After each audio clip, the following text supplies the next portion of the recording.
Welcome to TarantulasDreamTV. You are watching a previously recorded broadcast. Tune in every Monday and Wednesday from 9 p.m. to 10 p.m. on Instagram at TarantulasDreamTV for new episodes. And remember, it is a weird, weird world. I never had voices in my head. I never had that before. I just sort of had an understanding. But that night in March of 2008, right around just after when Heath Ledger died, and Heath Ledger, he played the Joker in Batman. Oh. He died on January the 22nd, which is interesting because the number 22 is in sync with the Joker card and the Fool card in the Tarot card deck. And so there was, there's all the... and being a Joker and all that. Absolutely, yes. So you're suggesting that basically the Batman movies has got some kind of ritual magic involved? Absolutely. Hello, everybody, and welcome to another broadcast of Tarantulas Dream TV. I am your host, Samba. And tonight we have the fantastical, mysterious, and actually kind of depressing story of British conspiracy theorist Max Spiers. So we'll be getting into his life and a little bit of what he believed, because much like a lot of the conspiracy theorists and theories I've talked about on this show, it gets a little murky, a little muddy, so we'll dive into that. Anyways, phone number for the show is 520-704-7820 if you'd like to call in. At 9:30 we'll have open lines, so please save your calls till 9:30, and then you can call in and ask me whatever you want. You can talk about Max Spiers, we can talk about the beautiful rain that we had all of about 10 minutes here in Tucson, Arizona, but at least it was a little something, so hopefully that's a sign that we'll be seeing more and more of that in the near future. Now, before I get started here with headlines, I do want to give a shout out to my good buddy Ryan, who's currently in the hospital. He had some surgery to fix a broken tummy. It's not COVID related, fortunately. It's just health problems as you get older. So he's currently not in the house right now. So if you're listening, buddy, please know that we all wish you a speedy recovery. And don't worry, we'll have burritos and delicious, delicious vegan hot dogs when you get back. So please get better. Anyway, so tonight, headlines. This is coming out of CBSNews.com, and it has to do with our great state of Arizona. Multiple Arizona gyms say that they'll stay open, defying governor's executive order. Multiple Arizona gyms have announced that they'll remain open despite an executive order mandating that the state's gyms close once again to slow the spread of the coronavirus. Governor Doug Ducey announced a one-month pause in the state's reopening on Monday, ordering bars, gyms, movie theaters, water parks, and tubing rentals to close by 8 p.m. that night. Tom Hayton, the CEO of Mountainside Fitness, said Monday that he planned to sue the state over the order. At a press conference, Hayton expressed anger at being told to close his business the same day the order was announced, and said targeting gyms wasn't fair. The arbitrary nature of this decision is why I'm standing here today. All businesses need momentum. They need clarity. They need leadership and direction to move forward, Hayton said. He claimed that with proper social distancing protocols in place, visiting the gym could be as safe as going to a Safeway or Home Depot.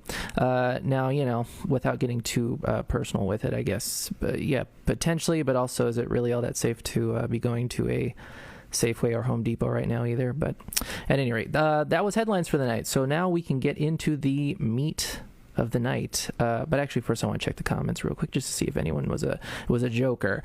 Swindle Witch, did someone say Joker? Yes, Max Spiers talked about the Joker, and in fact we'll be getting a little into the Christopher Nolan Batman films a little later on in the evening anyway, so hold tight for that. Hello Celia, thank you for joining. Little Bloodweiser Samba, hello Little Bloodweiser, and Jazzy Boho, God bless America. Yes, God bless this fantastic country we live in. Anyway, so tonight, Max Spiers. Now I'm not sure how many people are familiar with Max Spiers already, as he's a little more of a more contemporary conspiracy theorist. Pretty much his existence in regards to being in the conspiracy realm happened within the last decade, so he's fairly new in the conspiracy game, but the things he preached and the things he believed were not new, and they were fairly well-worn territory, but he did lead a pretty interesting life. So I felt it was probably a good topic to get into. So who was Max Spiers? Now, he was born in December of 1976 in Canterbury, in England. One of his many claims was that he went to school with Orlando Bloom. Now, I feel like most people know who Orlando Bloom is, and in fact, he was in the Lord of the Rings movies. He played Legolas. I believe he was he an elf or something? He he shot arrows. If Swindlewitch, if you're still listening, you can definitely correct me if I'm wrong. But yes, he was an archer of some sort. But yes, one of his main claims to fame was going to school with Orlando Bloom, and he actually has a little story to go along with that a little later on in the evening. Now, he investigated black magic, pedophilia among the world's elite, UFOs, and more. So he kind of dipped his toes into a lot of different conspiracy realms, and I think that's kind of par for the course for a lot of conspiracy theorists, not really limiting themselves to one topic when it comes to conspiracy, as essentially everything's tied into itself. UFOs are working with U.S. government, and the U.S. government is a puppet government controlled by the Illuminati, and so on and so forth. So he was definitely a proponent of that line of thinking. Now, he did have a blog, maxspiers.com, but if you try to go there now, it's actually gone. But this was a quote from the website when it was up. He said, "I'm very excited to begin this journey, and I will be blogging my journey and findings in a way that I've never done before. It's time to disintegrate the last vestiges of the thinning veil for good, and I hope this blog will be a tool to do so." Now, he used to have a bigger presence on Facebook, so he said, "We can't be stopped now, and I'm going to go into considerably more detail than I ever would or could on Facebook. I, for one, myself, am more of a feeler of what happened than I am a detailed person. I just know what went on there was unbelievably heinous." Now, that's in regards to his kind of belief in deep underground military bases, or DUMBs. But I wanted to kind of bring that quote to the fore pretty early, just because I think it kind of described a lot of how Max Spiers kind of conducted his conspiracy beliefs, that he was more of a feeler than a detail-oriented person. And as you'll see throughout the night with different video clips, he definitely kind of erred on the side of just describing experiences, as opposed to maybe like a Phil Schneider, someone who tends to kind of go into some pretty heavy detail about about his beliefs and kind of the things he's seen, working for the government. But at any rate, so this is from UFOinsight.com. Now, Max Spiers, he claimed that during his 30s, his memories that were once long locked to him inside of him began to open and flood back.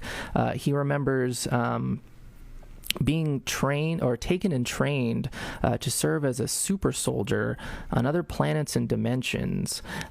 So one of his other main claims is that he was part of a sort of a secret Nazi program to create like super soldiers, kind of like the inverse of like a Captain America sort of situation. But apparently in his belief that it's still going on actually right now, that there's people who are young kids, much like the Montauk Project, who are taken and kind of experimented on in the effort to make these like sort of super soldiers, mental, more psychic than anything. I wouldn't say like super strong or anything, but mostly just like very psychically intuitive and a lot of mental fortitude. So he says he was part of a program like that.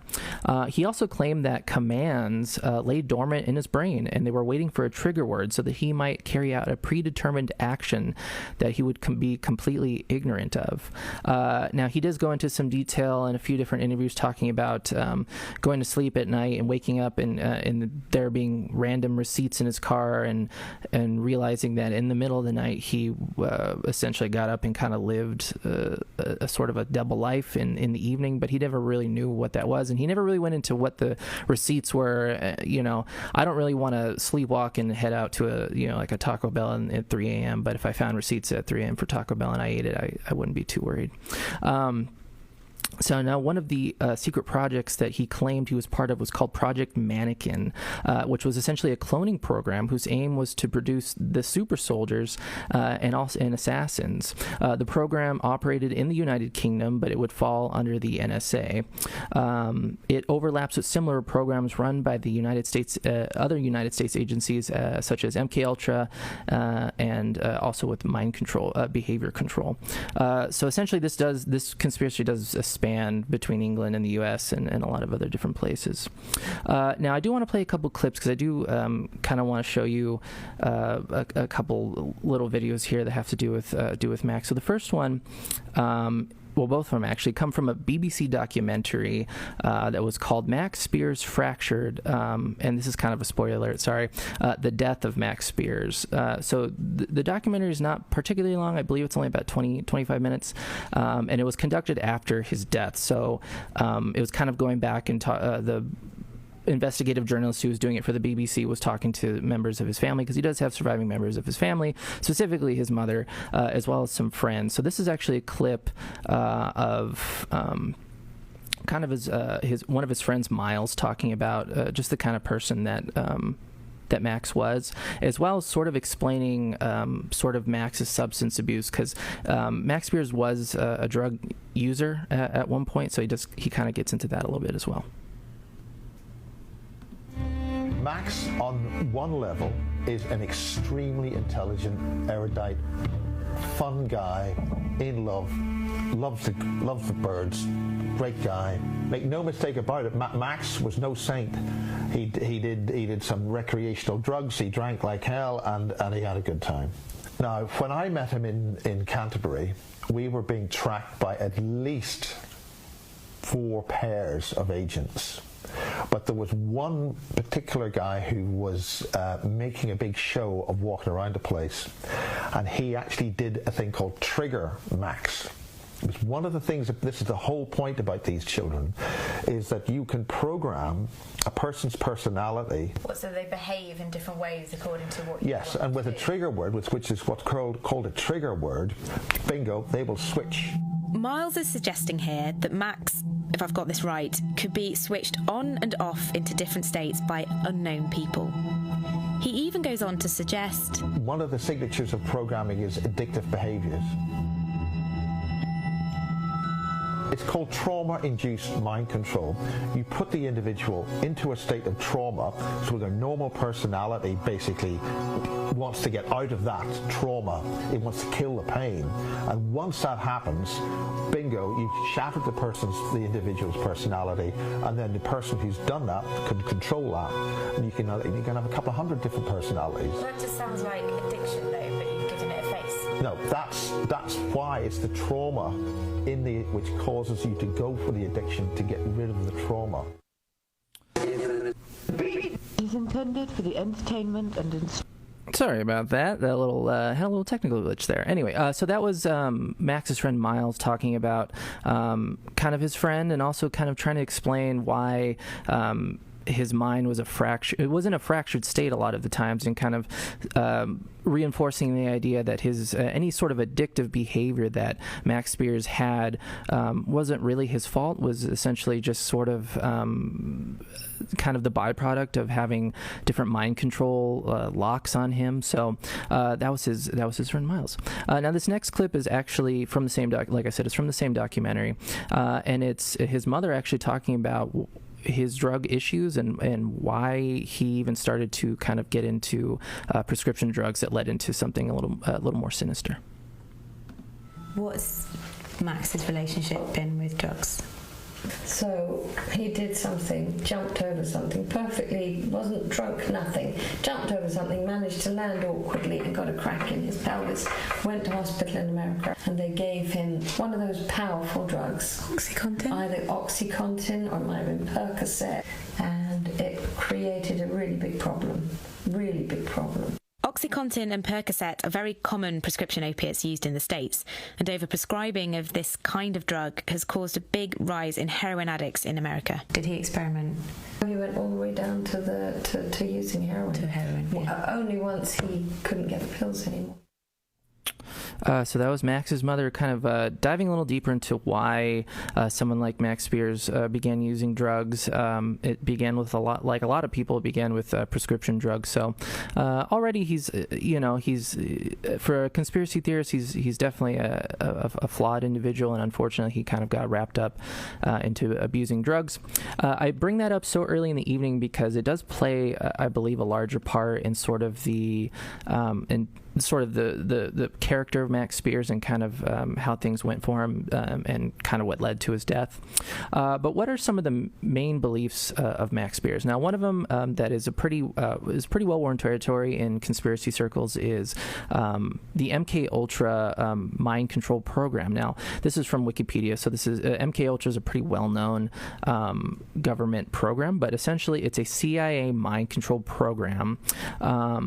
It's the code name given to a program of experiments on human subjects that were designed and undertaken by the U.S. CIA, some of which were illegal. Experiments on humans were intended to identify and develop drugs and procedures to be used in interrogations in order to weaken the individual and force confessions through mind control. Now, the project was also known as Project Bluebird or Project Artichoke, so if you ever hear those in different UFO stories or different kind of conspiracy stories, they are essentially the same thing. Now, the operation was officially sanctioned in 1953, but reduced its scope around 1964, and then it was essentially officially ended in 1967. It was actually in 1973 when it was officially halted. Now, the program engaged in many illegal activities, including the use of U.S. and Canadian citizens as its unwitting test subjects, which led to controversy regarding its legitimacy. Now, some of the ways that MK Ultra was kind of how people were kind of used in these kind of experiments and programs. They used psychoactive drugs such as LSD and other chemicals. They use electroshock treatment, hypnosis, sensory deprivation, isolation, verbal and sexual abuse, as well as other forms of torture. And all these were in an effort to kind of break down a human subject to make them more ready to accept control, which is very interesting in the sense that a lot of these other conspiracy theorists kind of say the same thing with other various secret government control programs. So this was actually a real program that was used by the CIA. This is it's on record. You can go online and do more sort of Freedom of Information Act searches if you'd like, but this was an actual program, so this goes beyond conspiracy. So this is another clip I have of Max himself speaking from a Dutch interview where he talks about kind of having these recalled memories of sort of being in an MK Ultra like program when he was younger. The work that Tavistock had done, which began by Freud and some other ones there, so that they could completely understand how to split the mind and basically program one personality into the left brain and one personality into the right brain, where each one, I mean, it's sort of similar to trauma-based mind control, where you create alters, but this was very specific, so they would play... So they could do that without the trauma? This particular one was being done without trauma. I mean, there was enough trauma that I was left there without knowing. So it's not working. The trauma thing is a crude way of doing it. The trauma, they're not really interested they're interested in trying out all different types of methods. This particular one, which was done by a doctor called Robert Spery, S-P-E-R-R-Y, and he was one of the Nazi scientists. And what he wanted to try and do was to see if he could play sounds, words, stories, music to one side of the brain, and then play completely separate one to the other side of the brain. So then it confuses the brain and splits it off. So then you can program one and program the other, which then creates massive confusion as the child gets older, because it's not sure whether it's coming or going, sort of thing. This also induces addiction, because then they created pharmaceuticals that were specifically made for people who'd gone through that trauma. A lot of the opiates that were created in the United States were made specifically because they knew that these kids were going to search that out and find it and become addicts to it. So that was Max Spiers kind of getting into a memory he had and describing a sort of more of a British sort of MK Ultra style mind control experiment to sort of break down a human's brain to make it more susceptible to mind control. Now, this is a quote from Max just regarding the Project Mannequin that he was in. He said, "I was involved in Project Mannequin in the UK, which is an extension of the Nazi Uberman, or the Superman projects, to create a warrior and a breeder. I have connections to Montauk and time manipulation projects. I have studied magic and esoteric thought for 15 years and became conscious of my awareness in these projects just after I turned 30 in 2008. So there we go. He actually says that he has connections to Montauk, which we learned about last week. So there's already these like really kind of strange connections between different conspiracy theorists and sort of the overarching theme of mind control and subliminal messages. Now this next clip is of Max kind of getting into more of a well, I won't say well-known, but essentially explaining imagery of a well-known sort of marketing symbol. So KFC in itself is a basic anagram of fuck, right? If you just switch those around the other way.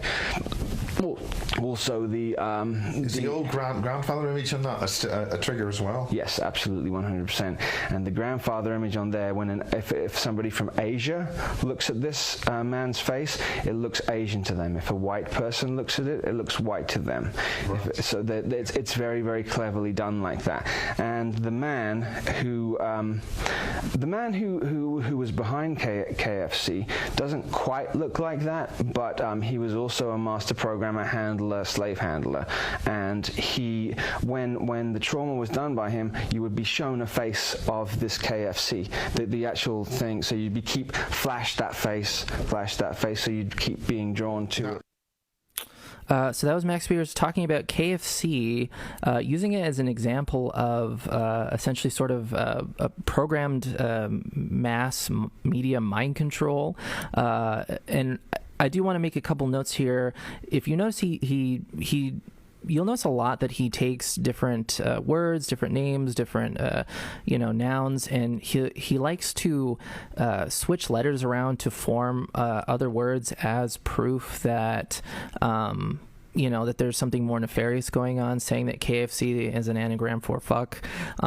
He does that kind of a lot, so that's definitely a signature Max Spiers thing. I think it's kind of a signature conspiracy theorist thing to do, I think, to really dive into words and try to pick them apart to show that again, the Illuminati or our handlers are kind of rubbing in our faces that they're controlling us and we just don't know it.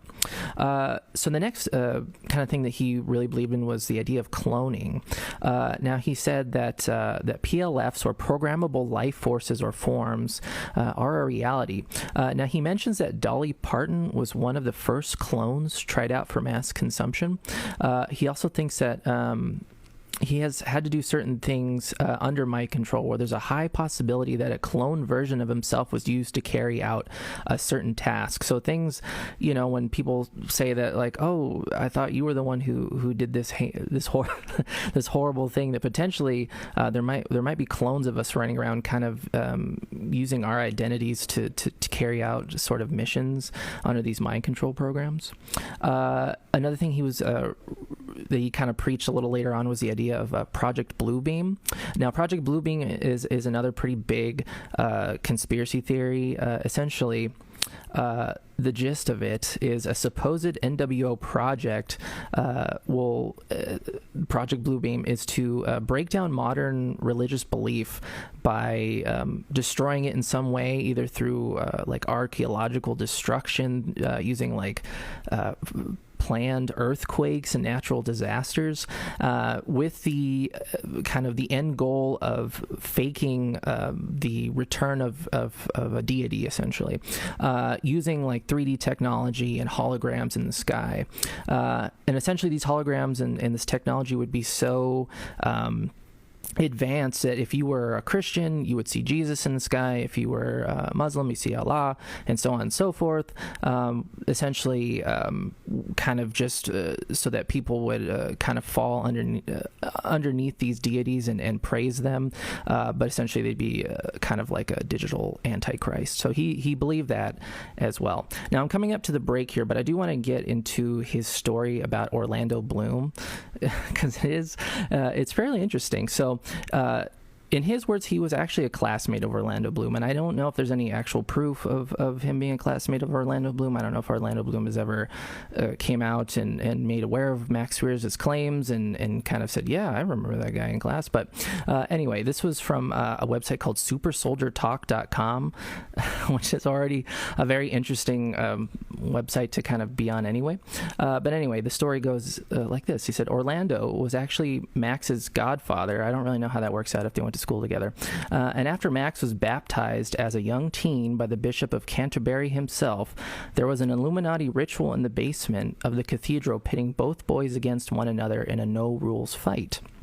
After the fight, their fates were determined by who won and who lost. Max lost, and we all know what happened to Orlando. Neither boy remembered anything after this happened, but their friendship drastically changed overnight, and Orlando's behavior suddenly changed, as did Max. Max quickly fell into drug addiction and alcoholism, and Orlando's career bloomed.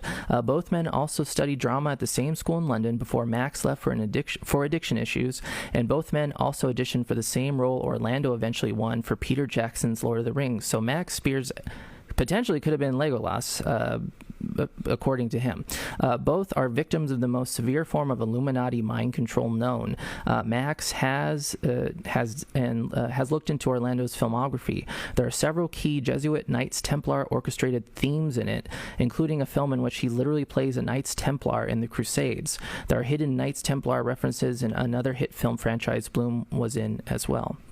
Now, this is Max talking about his mental link with Orlando Bloom. He said, this was planned at birth, and they knew that there had to be a hidden version of myself and a publicly seen version to maintain the subconscious predictive programming for the general public. And he's essentially saying that the hidden version is him and the public version is Orlando. An anagram of my name, Max Spiers, is Paris Sex M. The M is representative for 13 and means multiple lifetimes in loop. Mr. Bloom played Prince Paris in Troy, and he played that role because they were able to transfer my memories of that lifetime into his cells and superconscious. The nasty ritual that is used to do this is something that I don't want to talk about now. Now, he does go a little bit further into sort of the symbolism in the Lord of the Rings with 30,000-year-old elvish warrior princes, and it gets very messy. He goes very deep into his psychic link with Orlando Bloom, but we'll save it for another time as we're coming up on the break here.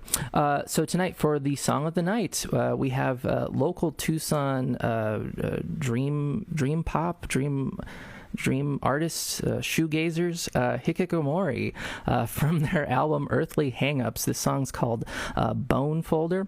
So everyone, sit tight. I will be back in a couple minutes, and at 9:30 right now we'll actually have open lines, and we'll get further into the life and mysterious death of Max Spiers.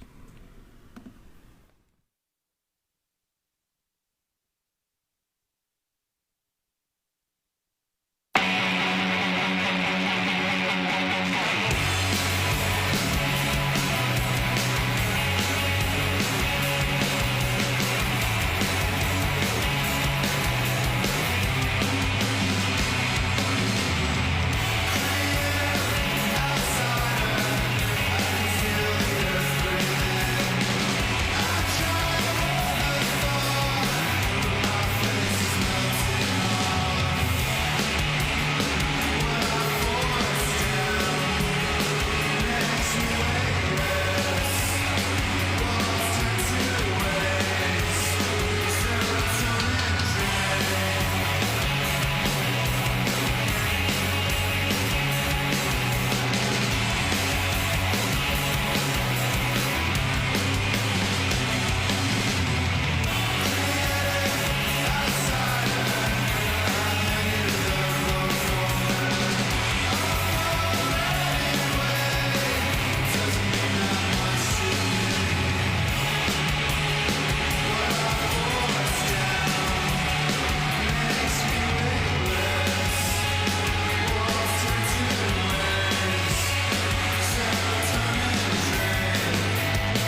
There we are. That was Hikikomori with Bone Folder from their album Earthly Hangups. So if you'd like to check out more Hikikomori, the link is on to their Bandcamp is Hikikomori1, the number 1, not typed out, .bandcamp.com, and throw some bones their way. Throw some bones to throw in the Bone Folder. Anyway, the time is 9:34. It is open lines. If you'd like to call in and ask any questions, comment on Max Spiers, the phone number is 520-704-7820.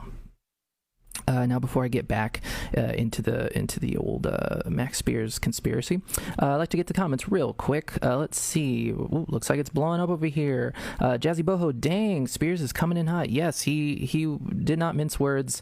He very much said what he believed, and he just went for it. Quiverlip, whoop whoop, Planet of the Apes. That's my buddy right there. Quiverlip, I hope you're feeling well. Celia, giving the old hand clap to the old Quiverlip.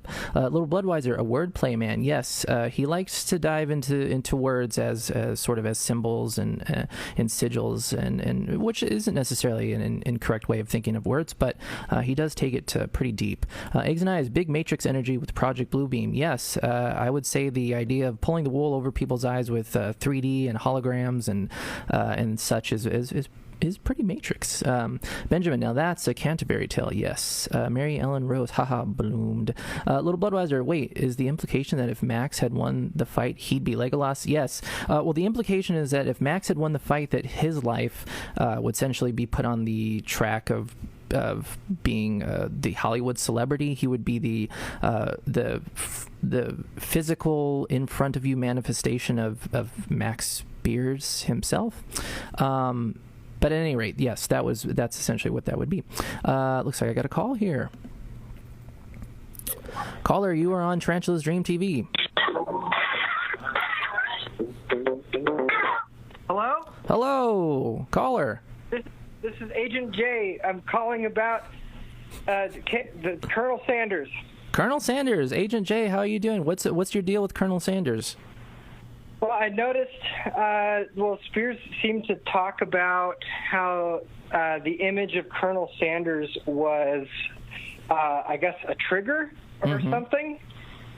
Is there anything more about that? Because something about that made me remember a book by Haruki Murakami called Kafka on the Shore, in which... I don't know if anybody has read it, but it's essentially a book that has 3 different stories that seem to be running at different times in history or different realities. One of them is about it's like some government files, like you're reading a report of children disappearing in the woods and then reappearing without any memory of the loss of time. And then something about a boy falling in love with an older woman after running away from home in a library. And then third, there is a strange older man that seems to have some kind of clairvoyant powers and no memory of his life up until that point. And at a certain point in the book, he is approached by Colonel Sanders. And specifically, there's a passage that says his face looked Japanese, but his demeanor was that of a southern white gentleman. Very interesting. I would say, so the interview, that Dutch interview, I mean, I guess I could say this for almost all of Max Spiers' interviews that I saw. He's very, he kind of jumps from different, kind of from point A to point B, then point D, all the way to M. So he's kind of all over the place in regards to his beliefs with kind of predictive programming and symbols as Illuminati mind control. He didn't really go any deeper with the specific KFC idea. He had brought it up as sort of an example of the grandfather kind of imagery as kind of a keyword or a key symbol to trigger different people with their with their Illuminati mind control. It was mostly in regards to a different person who the interviewer was talking about like 10 seconds before Max started getting into KFC, where she was triggered by the imagery imagery of grandfathers, old men, to essentially she was like traumatized by the idea of an old man or the image of an old man, and claimed it was because she was also part of like a Illuminati, CIA like mind control experiment. Interesting. Yeah, it's not too far-fetched to be traumatized by old men. But back to Colonel Sanders, I find the parallels in just that statement, that very brief statement, the parallels between that and this book very intriguing. Because to further go into that, Colonel Sanders shows up in this book, and it's unclear if other people even can see them. In this book, it's as a matter of fact that they're there, but they're unable to interact with anybody else. And so this character essentially is led by Colonel Sanders on something of a wild goose chase, but it becomes clear that Colonel Sanders is actually a pimp. Okay. And so there's a whole sex abuse aspect to it. Yeah. And then furthermore, by the end of this book, this journey that this particular character goes on, he winds up, I believe, it's been a while since I've read this, but I believe he winds up meeting the father, theoretically the father of the boy that fell in love with the older woman in the other aspects of the book, and discovers that the father is doing something of satanic rituals by murdering cats and putting their souls into a flute. Okay. Whatever that. And so they wind up, this whole Colonel Sanders thing seems to put them in a very specific circumstance that is kind of beyond their own understanding. Again, seeming like there's some kind of mind control happening. Yeah, that is very interesting. It's interesting parallels between what that book and what Max Spiers was saying. Now, the KFC thing didn't, as far as I could tell, didn't come up a lot with Max Spiers. It wasn't like, every other symbol was good and KFC was fucked. Like, it was essentially, it seemed kind of like an example he kind of pulled out of his butt at the time. So I don't know how deep in his brain the idea of Colonel Sanders, being used as mind control. It just seemed like he's definitely the kind of person who any pop culture icon, any essentially brand icon is mind control. It's Illuminati mind control. Now, I don't necessarily disagree with part of that. I would say that brands, icons, potentially being used as sigils to draw people in to be consumers, I wouldn't necessarily say that's incorrect in my opinion, but I don't know if it's necessarily Illuminati mind control, but I would say that was definitely a belief of Max Spiers. Yeah, very interesting. And I'm sure that if you had heard of anything else involving Colonel Sanders, you would tell me, right, Samba? I would tell you. I would tell you in a heartbeat. I would get in contact with you across the timelines and let you know that KFC Colonel Sanders was a real asshole. Well, if anybody is interested in that book, again, it's by the Japanese author Haruki Murakami, and the book is titled Kafka on the Shore.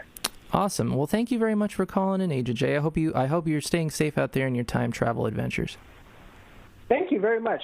I'll talk to you soon. All right. Bye-bye.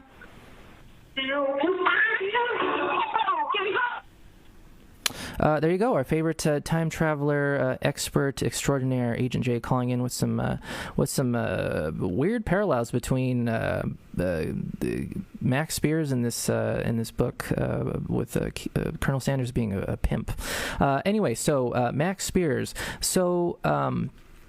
Max Spiers was no stranger to the conspiracy UFO circuit, especially in England. He did move to Texas at one point, but he kind of traveled back between England and the United States and made the rounds in the conspiracy circles and the UFO conferences, and conducted a lot of interviews. If you look at Max Spiers on YouTube, there's countless interviews. There's actually a radio interview he did with an internet radio station that's based out of Phoenix, I believe. I don't remember what it's called, and in fact, if anyone is interested in it, please message me on Instagram, and I will find it for you, because it's an interesting interview. It's kind of wild to me that it was done over the phone with a radio station here in Arizona, but at any rate, so he did a lot of interviews, but one in particular, in fact, it's a handful of them, but they were all done by the same kind of company were particularly interesting to me. In fact, they were some of his last interviews he ever did before his untimely passing. Now, they were conducted by a Polish YouTube channel, and I'm going to try to pronounce this, but I'm probably going to fuck it up. It was Porozmawiajmy TV. It's like Porozmawjajmy. Anyway, it's a Polish YouTube channel, and they conducted it was technically 2 interviews, but one of them was kind of stopped in the middle of it and had to be restarted again. But they did 2 interviews. Now, the first interview was done about a week before he died, and the second one was done about 4 days before he died. So this is literally the last sort of footage of Max Spiers that kind of exists, and him being asked a lot of questions about different conspiracies. Now, I have a sort of a supercut of Max Spiers from this first interview, and I want everyone to kind of pay attention to his demeanor, his delivery, and sort of his general well-being in these interviews. So they're addicted to doing that. They're also addicted to the adrenochrome, which is in the blood, which when you bring a human being to the highest state of fear that it can be in, the most extreme state of fear, chemical is run through the body called adrenochrome. And if it's not a nice topic, but if the blood is then got from them at that point, that chemical adrenochrome is inside the blood. Yes. So you take that, and if that is consumed, the high from the adrenochrome is the highest high that you can get. So that is sold on the black market. It's Satanists sell it. Okay, so I've just seen vats of children. Vats of children in disassociated states. Some crying, some not, some gone completely. But they use this food source. They use this to test things out on and used as a food source. That's where, yeah. Cannibalism? For meat? Yes. And also emotion. Okay, so we just took the fear energy, and the fear of a child is even more pure energy. Yes. For them, a more powerful energy. So to get that from a child is that children is the thing for them. And Los Alamos is I think Los Alamos is bigger than Dulce now. I think it's probably one of the biggest bases. And those children, are they kidnapped from? Yeah, I mean they're also bred. They also have breeders. They'll have female breeders down there. Slaves. Yeah, who just are constantly breeding children for them. Thousands of them. And then you've got the ones that are in the foster homes and care homes who no one really cares about. And how many street children are there? Thousands of street children. The main human trafficking, or the main child trafficking center on this planet is Rio de Janeiro. That's where they get most children from. Okay, so the Vatican, in terms of the Vatican,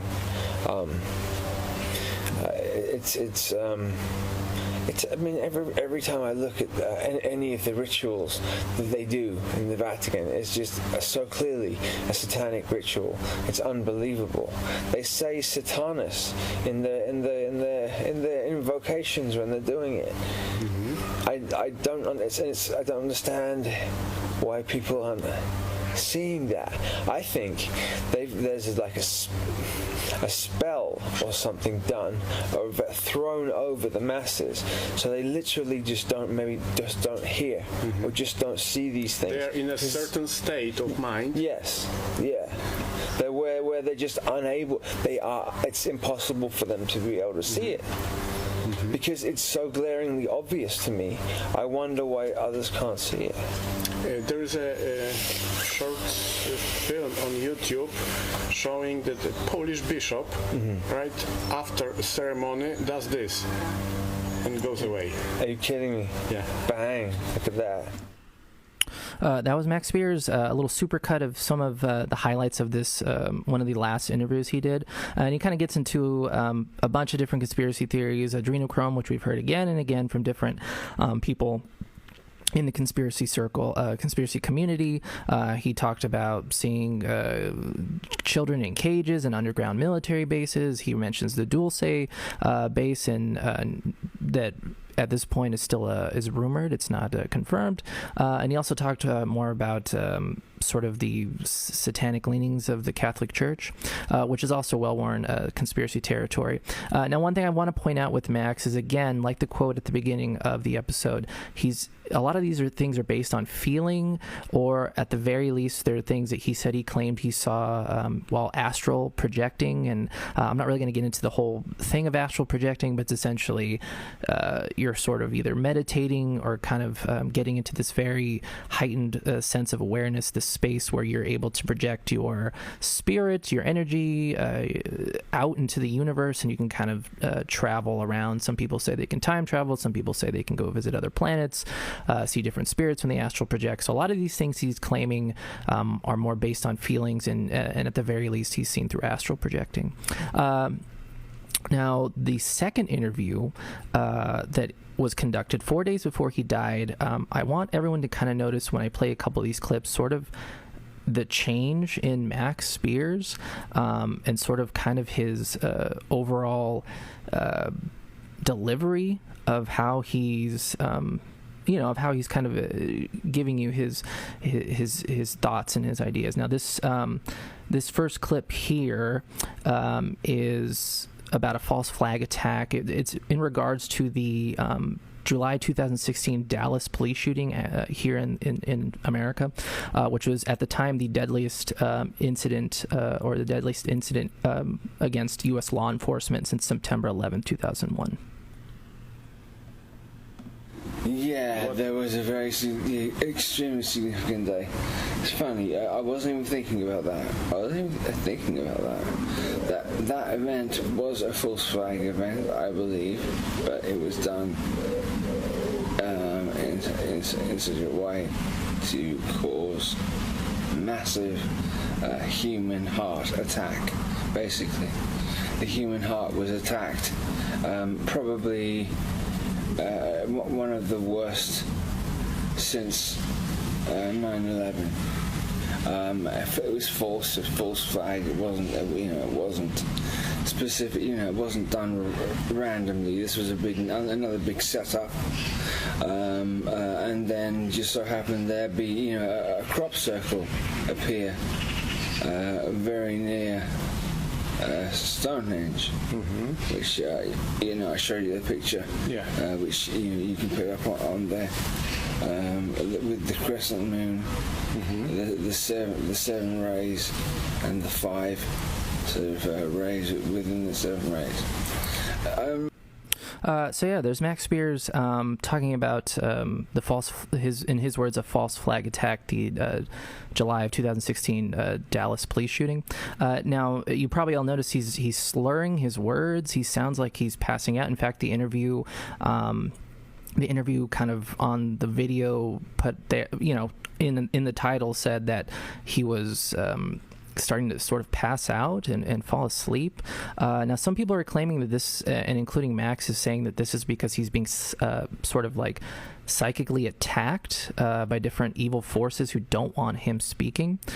So for the rest of this interview, essentially that's kind of how he's delivering his beliefs. So now this next clip is kind of circling back to the kind of the Batman angle. This is his belief, again coming back to symbolism and what he thinks Christopher Nolan is actually doing with his Batman films. Well, Baal's name at the moment comes up a lot. Baal, B-A-L-E, and I noticed that Cain and Abel. Now, if you look at Abel, and they make out that Cain is the bad one and Abel is the good guy. But if you just switch the letters around of the name Abel, you'll get Baal. Yes. Right. And I think possibly we might have been tricked with the Cain and Abel story there, and him being Abel being Baal, and it being flipped, the whole script being flipped around the other way. If you look at the actor who played Batman.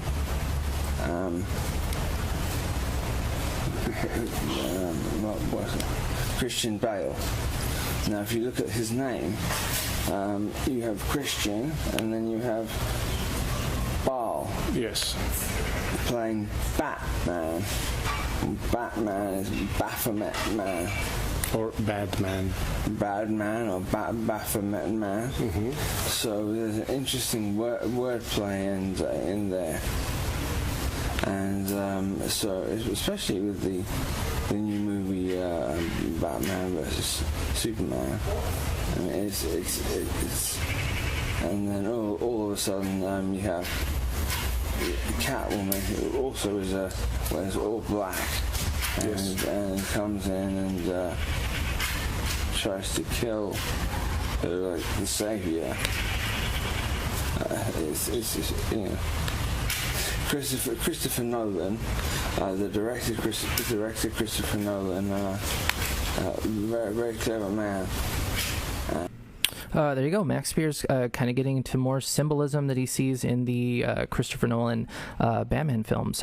So I have about 5 minutes left on the stream, so I do want to kind of get to the sort of the unfortunate end of Max Spiers. Now, for his last days, he spent it in Poland, where he was doing a lot of radio interviews as he was talking to a lot of different publishers, sci-fi publishers, hoping to publish a book, potentially, they're saying, about elites and pedophilia. So he was staying with some people, some other conspiracy theorists that he had met at different conventions, as well as through some publishers while he was in Poland. Now, on a lot of his last days were kind of spent with these people. Not a lot of people knew who they were. In fact, it's still kind of a mystery on who some of these people were. But what we do know is on July 16th, Max Spiers died following an extremely high fever for 24 hours. Now, in the hours before he died, one doctor who attended the property after he had died said that he recorded that Spiers had vomited at least 2 liters of dark brown fluid or dark black fluid. So some people are saying that potentially he was poisoned. Some people are saying he was psychically attacked, and that's what killed him. But essentially, at this point, his body was returned to the United Kingdom in about 6 days later, and it was said that his body was so decomposed by then that it was barely recognizable. Now, a few days before he died, Max had sent a text to his mother saying, "Your boy's in trouble. If anything happens to me, investigate." Now, with that, that's the end of our show. So, unfortunately, that is the sort of short conspiracy life of Max Spiers. Died kind of under mysterious circumstances. Ultimately, it was concluded that he died of natural causes, they're saying. It doesn't really quite seem very natural to vomit black liquid, but they are saying that he potentially also had some prescription drugs in his system and was suffering from some pneumonia. So that might have played a part in it as well. But ultimately, vomiting black liquid sounds like bad news. Anyway, thanks everyone for tuning in for tonight. I hope hearing the story didn't get too sad or depressing, and we all had a good time. But at any rate, I will be back next week on Monday and Wednesday. I will release the schedule for next week's shows by this weekend. And I hope everyone's staying safe out there. I hope everyone is just getting through. So at any rate, please wear a mask if you go out, social distance if you can, and remember, it is a weird, weird world out there. Take care.